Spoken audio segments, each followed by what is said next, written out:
Hi, what a pleasure to meet you. Nice to meet you as well. So let's talk about number one, who I love this character. Yeah, so her real name is Una Chin Riley, which we never knew for like 56 years. Do you know who coined the name? And why is it important that number one has a real name as opposed to just number one? Well, number one is what every first officer is referred to. So that's just in military speak. Number one is second in command. The first officer is number one. She is a person. She's a character. I mean, we didn't know who she was in the original rejected pilot of Star Trek. We only saw her for 12 or 14 minutes of screen time, and we only saw her performing the task at hand. So we didn't know her name. We didn't know anything about her character, and we're finally getting to develop her as a character. And, you know, now she's got a name, Una Chin Riley, and it's just been really fun to flesh her out. The writers came up with a great development for her, which they floated to me pretty early on when they were developing the series. And I thought it was such an incredible layer to work into the character. And that layer is going to really get explored throughout the series. And we're well into season 2, and we get to keep on exploring that aspect of her.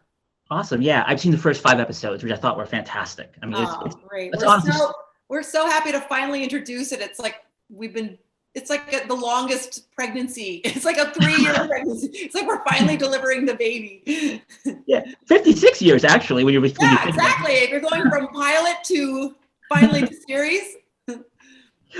So virtually everything we'll learn about number one, as you said, is going to be new information. Is there something you're particularly excited for everybody to find out? Like, I would say it's the secret, which of course I can't get into. I'm not allowed to, but I would say it's the secret because there's a lot of shame. No one loves Starfleet more than Una. No one loves the stars more than Una. And she knows that with this secret, she's breaking a pretty major rule. So there's a lot of shame there because she's defying the organization she loves the most. But the secret that she's harboring, she's not ashamed of. She's proud of it. Awesome. It just doesn't fly with Starfleet, literally. Yeah.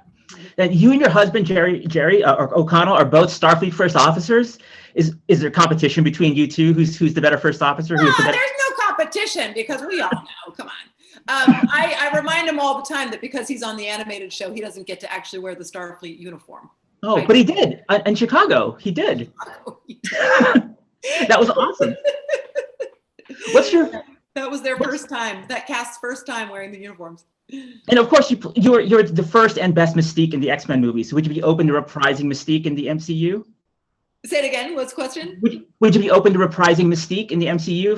Sure, absolutely. I don't know if they would want me still, but I loved playing that character, and I love that cast so much. It was an incredible experience. Yeah, I'd be open to that. Absolutely. That's awesome. Well, listen, again, I love the show. I cannot wait to see how Una develops. And this has been really great. Thank you so much for speaking with me. Thank you.